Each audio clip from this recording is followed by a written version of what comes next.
You just mentioned what a woman's right to have an abortion. So I think we should just speak briefly about one of the things that Rise Up for Abortion Rights was criticized for, and Bob Avakian too, in his comments on this, was saying that this was an attack on women, and that and we've spoken about that. Even the ACLU, when they talked about who was going to be affected by the struggle for abortion rights, left out one group, women. And we've talked about the reasons why, but I think this is important because what's been said, what's been opposed to this is trans rights. And so I think it'd be important, you spoke about that on the Zoom call, to at least briefly touch on this, because it has particularly confused the younger generation. Oh, the issue of trans rights is very much impacted by the Roe decision, because the taking away of a woman's right to choose and control her own body also affects people who have gender issues, and to make themselves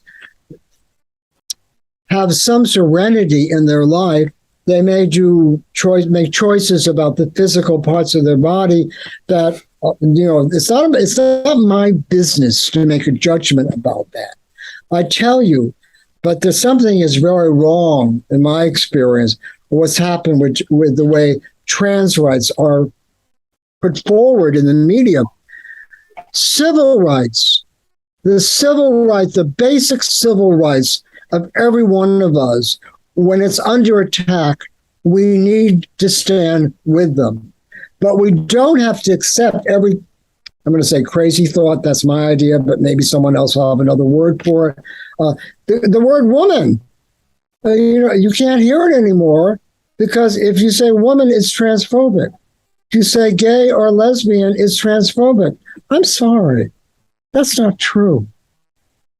Biological women, regardless of their gender diversity and expression, are the people who have eggs biologically and can get pregnant. You know what? I'm old enough to tell you, I was accused by the FBI of being a member of the Communist Party in the early 70s. Well, you know what? I couldn't be a member of the Communist Party if I wanted to be, because I was a homosexual and they didn't let us in. My mentor, Harry Hay, in the 30s, had been a union organizer, an actor in Hollywood, and a communist, and was invited out of the party. And you know what? I know that. I know I've worked with people that are homophobic. I know that's not going to distract me from my goal. I don't keep quiet about it, but we have to find unity. And that's what I loved about Rise Up for Abortion Rights. Whenever I heard the speakers, and in particular, Sarah Taylor, always upfront about what her politics were and her following of the writings of Bob Avakian. But it was never a litmus test on anybody else. What we all were there for was to tell the Supreme Court, no, you cannot enslave women in this way. And that's the point of unity. That's why I would go to Rise Up for Abortion Rights and be present and be in the march. I'm not a young guy anymore. So, I don't walk as fast as some of the kids do, but I'm at the tail end of the line, But I try to talk to people in a human way.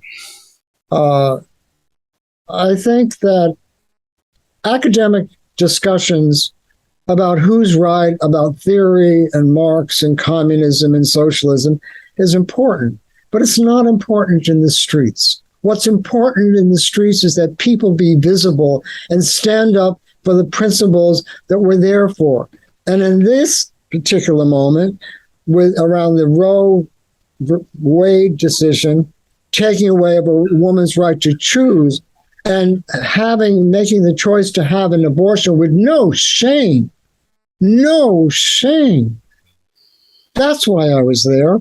I knew that it affected me, but I didn't blind myself to it was all about a gay issue. No, no. And by the way, some of those people, and Bob Avakian is one of them, came round. I believe people can change. That's the purpose of education. That's the purpose of reading. That's the purpose of discussions. You can change your position. You can learn that what you thought was right yesterday is not right today. And that's how, dialectical thinking works. I've had to change my opinion about some things. I've had to soften my language in certain areas because I don't want to trigger someone. I don't want to hurt someone. I don't want to make someone feel that I hate them. It's not true. But I'm going to be true to myself, and I'm going to find unity. How do I find unity today? Rise Up for Abortion Rights showed me a way to find unity on the one issue, the right of women to control their bodies. That's very important, Jim. I just want to just make a couple comments on something you said, in a certain sense, to help a younger generation who doesn't know all the history you're referring to here. And I'll just say one thing is just a point we've talked about before, but the theory you have, or put it a different way, the understanding you have of reality has everything to do with whether or not you're going to be in the streets and what you're going to do with your life and how you're going to respond to things. In fact, as you pointed out, the very people who launched this attack would not come into the streets to stop the attack on Roe versus Wade. And it's very consistent with the theory that they have. This is a small group of leftists. They started with this small group of leftist organizations that do a certain amount of kind of protest activity, who had given up on fighting for this, and in fact were protecting their little protest movement, or perhaps some of them were also NGO type. Actually, a lot of them were NGO type funds and protecting what they were doing. And in fact, one of their lines of attack was to say that don't worry about this because we're raising the money. You're raising money to rise up for abortion rights for a political protest, but we're raising money to be able to get women from the states where it will be banned to where they need to go. And as Sansara pointed out last week on our show, now that they're threatened with arrest for doing such activities after Roe has been overturned, they say, oh, we can't risk our NGO and our funding and do that, let alone our freedom. There is no principle there. But listen, the main thing I wanted to get at, is this, just to explain to people very briefly, this is the Communist Party USA that you're referring to in the early 70s that was excluding gay people. But this view within the communist movement, as well as in a lot of society, was widely held, including by the Revolutionary Communist Party that formed later in the 1970s.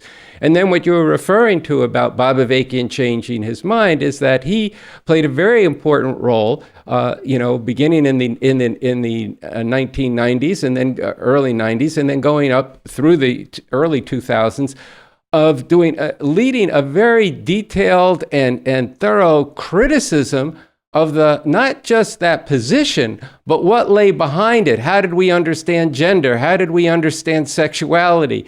And yes, I'm sure if we look at some of this now, it's going to be dated by current understanding. But Bob Avakian, he has been one of the things is his really insisting on a scientific approach is to expose, in one sense, the things that we've done misunderstood, to try to constantly probe at things.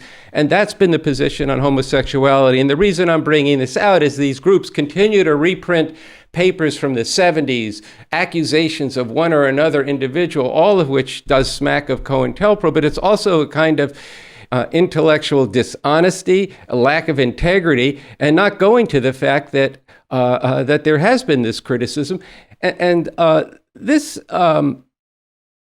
leads to a very bad place where we're at right now, where overall there's a cancel culture. Accusation is as good as guilt, and there isn't the kind of sense and the spirit of what you're talking about of you know, when you say a dialectical discussion means a discussion based on reality and looking at the contradictions within it, and then we can argue about it. But it's not a matter of constantly slicing things off to the point where there's nobody willing to actually stand up. I look forward. No, Andy, one more point.